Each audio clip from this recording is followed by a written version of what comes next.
ക്യാമറയ്ക്ക് മുന്നിൽ മരിച്ചു വീഴാൻ കൊതിച്ച നടൻ, ചോരതുപ്പി മരിച്ചു വീഴുമ്പോഴും വെള്ളിത്തിരയെ പ്രണയിച്ച കാൽപ്പനികൻ, മലയാളത്തിന്റെ മഹാനടൻ സത്യൻ വിടവാങ്ങിയിട്ട് ഇന്നേക്ക് 55 വർഷം.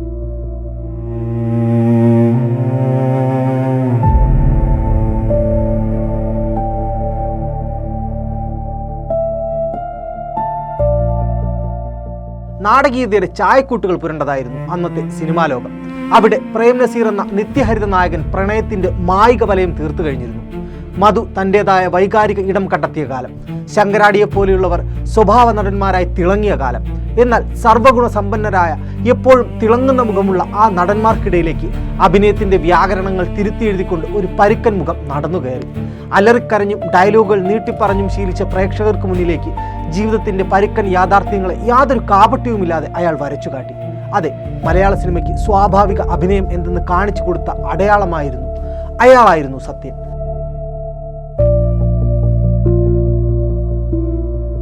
അലറിക്കരഞ്ഞും ഡയലോഗുകൾ നീട്ടിപ്പറഞ്ഞും അഭിനയിക്കുന്ന നായകന്മാരെ കണ്ട് ശീലിച്ച പ്രേക്ഷകർക്ക് മുന്നിലേക്ക് ജീവിതത്തിന്റെ പരുക്കൻ യാഥാർത്ഥ്യങ്ങളെ യാതൊരു കാപട്യവുമില്ലാതെ അയാൾ വരച്ചു കാട്ടി.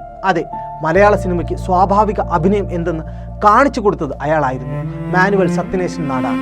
മരങ്ങൾക്ക് ചുറ്റും പാടി നടക്കുന്ന കാൽപ്പനിക നായകനാകാൻ അയാൾ ശ്രമിച്ചില്ല. പകരം ചെമ്മീനിലെ പളനിയായും ഓടയിൽ നിന്നിലെ പപ്പുവായും വിയർപ്പിന്റെയും മണ്ണിന്റെയും ഗന്ധമുള്ള അധ്വാനിക്കുന്നവന്റെ പ്രതിനിധിയായി അയാൾ ജീവിക്കുകയായിരുന്നു. നായകനെന്നാൽ യാതൊരു കുറവുകളുമില്ലാത്തവനാകണം എന്ന ഇമേജുകളെ അയാൾ പൊളിച്ചെഴുതി. വാഴ്വേമായത്തിലെ സംശയരോഗിയായ ഭർത്താവിനെയും യക്ഷിയിലെ അപകർഷതാബോധമുള്ള പ്രൊഫസറെയും അനുഭവങ്ങൾ പാളിച്ചകളിലെ ചെല്ലപ്പനെയും അയാൾ ധൈര്യപൂർവ്വം നെഞ്ചേറ്റി. നായകന്റെ ഉള്ളിലെ ഇരുണ്ട വശങ്ങളെ അത്രത്തോളം തന്മയത്വത്തോടെ അവതരിപ്പിക്കാൻ അന്നത്തെ കാലത്ത് സത്യനല്ലാതെ മറ്റൊരു നടനില്ലായിരുന്നു. തകഴിയുടെയും MTയുടെയും ഉറൂബിന്റെയും മലയാറ്റൂരിന്റെയും ഒക്കെ പേനത്തുമ്പിൽ വിരിഞ്ഞ ആഴമുള്ള കഥാപാത്രങ്ങൾക്ക് വെള്ളിത്തിരയിൽ ജീവൻ നൽകാൻ അന്ന് സത്യനല്ലാതെ മറ്റൊരു മുഖം സാഹിത്യകാരന്മാർക്ക് മുന്നിലില്ലായിരുന്നു.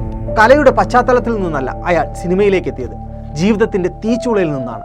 ഒരു സ്കൂൾ അധ്യാപകനായി, അതിർത്തി കാക്കുന്ന പട്ടാളക്കാരനായി, പിന്നീട് പുന്നപ്ര വയലാർ സമരകാലത്ത് പോലീസ് ഇൻസ്പെക്ടറായി. ആ ജീവിതാനുഭവങ്ങൾ നൽകിയ വലിയ ഉൾക്കരുത്തും തീവ്രതയും ആ കണ്ണുകളിലുണ്ടായിരുന്നു.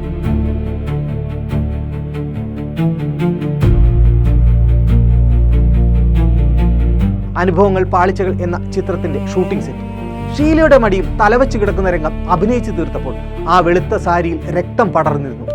മൂക്കിലൂടെ ചോരയൊലിച്ചിട്ടും ആരെയും സഹായത്തിന് വിളിക്കാതെ ഒരു കൈയിൽ ചോര തുടച്ച് മറുകൈ കൊണ്ട് സ്വയം വണ്ടി ഓടിച്ച് ആസ്പത്രിയിലേക്ക് പോയ ആ നടനെ സഹപ്രവർത്തകർ ഇന്നും കണ്ണീരോടെയാണ് ഓർക്കുന്നത്.